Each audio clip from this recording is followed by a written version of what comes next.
E segunda-feira, então, é dia de conversar com o nosso ambientalista da ONG SEA, Antônio Soler, que fala sobre o meio ambiente e já se encontra na live. Seja muito bom dia, seja bem-vindo, Antônio Soler. Muito bom dia, Fábio. Bom dia a todos e a todas que acompanham o programa Contraponto. Nós, do Centro de Estudos Ambientais, estamos aqui mais uma vez para trazer a nossa crônica ecológica, tratando de temas ambientais, globais e, evidentemente, e notadamente, as suas repercussões, relações e conexões aqui com a nossa região, com a nossa cidade, com o lugar onde nós vivemos, onde nós trabalhamos, onde temos a nossa vida, né? Pois hoje, é importante dizer que temos datas a serem lembradas, né?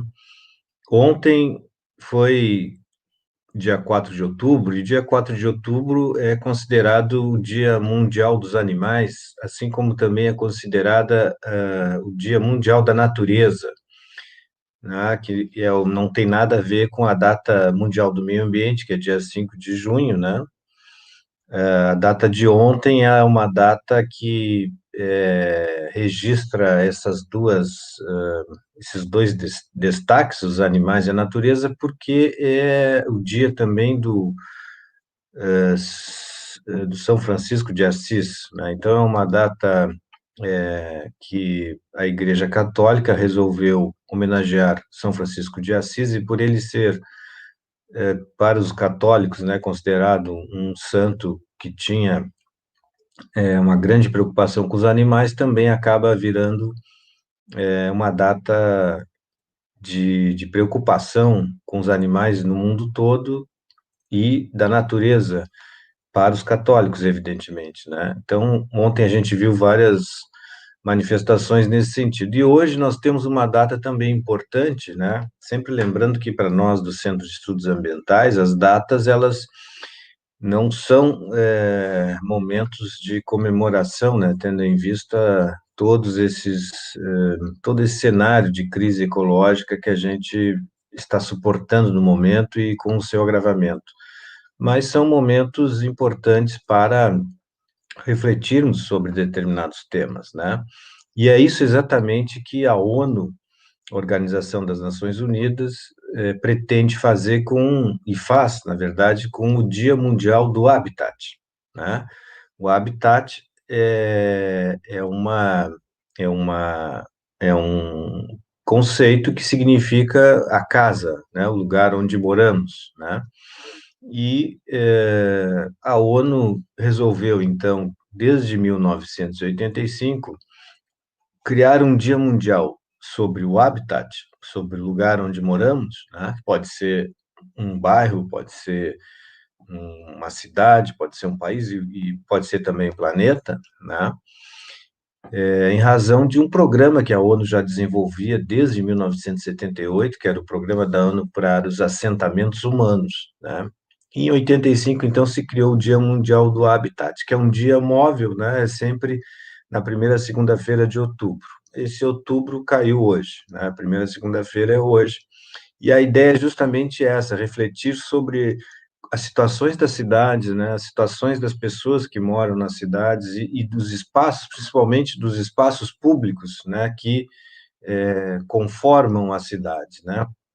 As cidades, elas têm grande impacto em toda essa crise ecológica planetária, apesar de ocuparem em torno de 2% do território do planeta, né? A maior parte do planeta não é cidade, ainda são ambientes não urbanizados, né?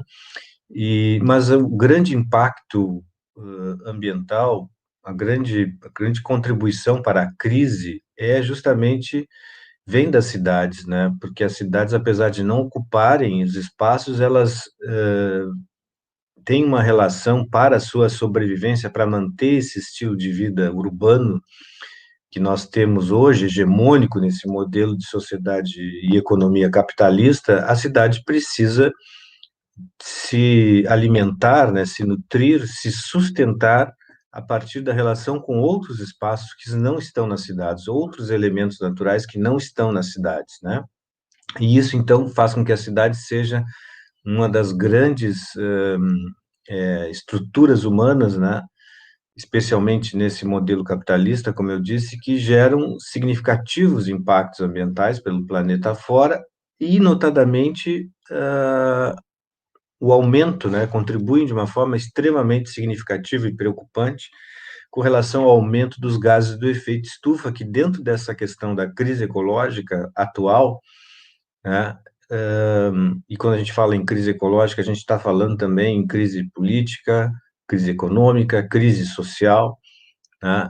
Os gases do efeito estufa, as mudanças climáticas, o aquecimento global é um dos aspectos mais preocupantes. E as cidades, elas, elas estão no centro dessas atenções, né? Porque são, ao mesmo tempo,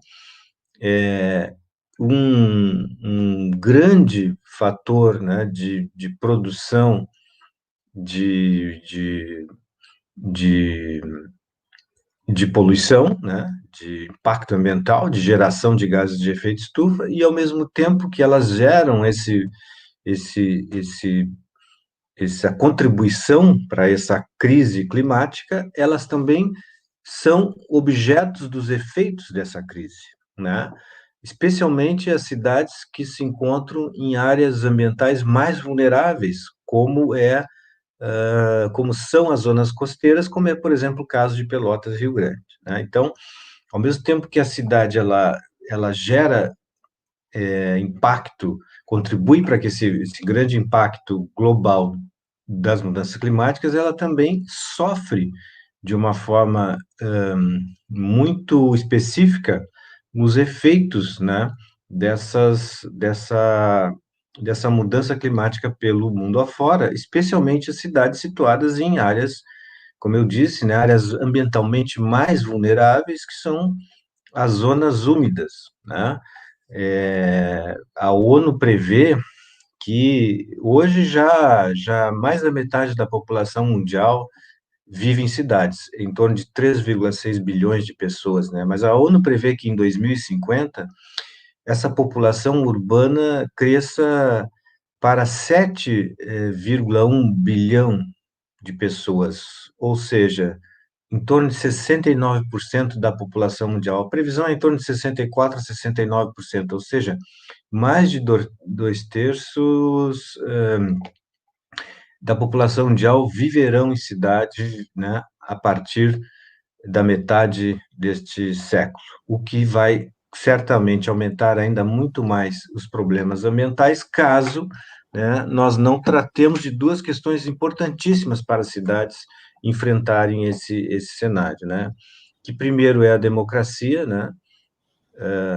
Cidade que quer mudar, que quer estar preparada para os desafios da atual crise ecológica, ela precisa ampliar e aprofundar e consolidar seus instrumentos democráticos, como, por exemplo, o acesso à informação ambiental, os espaços de debates, reuniões públicas, audiências públicas, conferências, o conselho, né, ou os conselhos que tratam da cidade, né?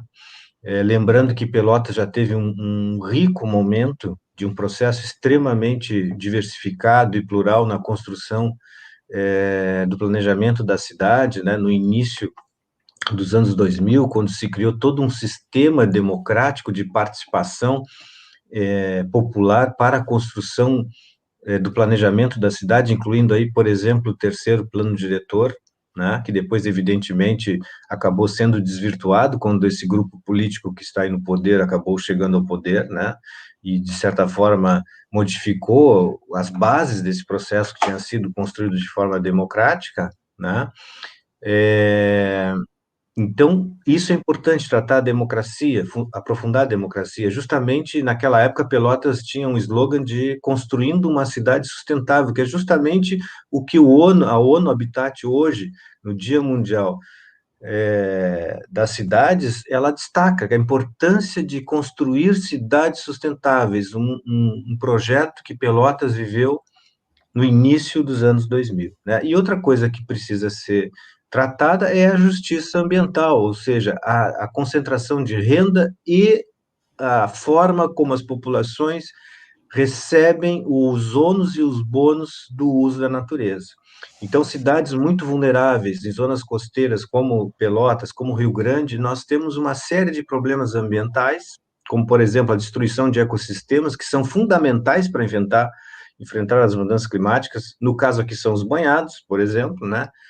E, justamente, tornando esses ecossistemas, que são proteção naturais das cidades, torna a vulnerabilidade social, especialmente das pessoas que não têm renda adequada para o mínimo da sua sobrevivência, né?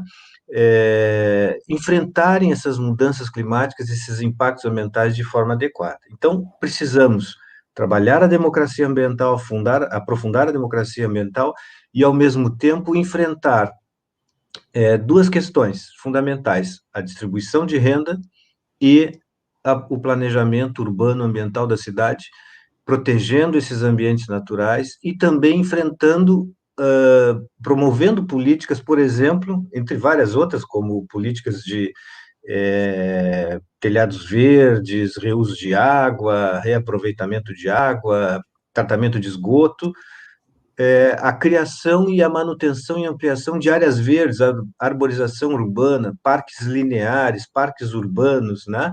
Porque tudo isso ajuda a combater as ilhas de calor, as ondas de calor nas cidades diante dessa situação que são, né, as mudanças climáticas. Para encerrar, quero dizer que Pelotas está agora, nesse momento, participando de um evento da ONU pela internet, né, que trata justamente de pandemias e as condições das cidades para enfrentar essa situação toda envolvendo essa crise atual que passamos. No caso de Pelotas, vai tratar das questões ligadas à pandemia, né, ocupações de habitação, né, movimentos sociais que lutam por uma direito à moradia e por uma melhor qualidade de vida na cidade para todos. Quem quiser acessar é só colocar lá na internet, né, ONU Habitat, Conexões Cidades Sustentáveis na Luta contra o Covid-19,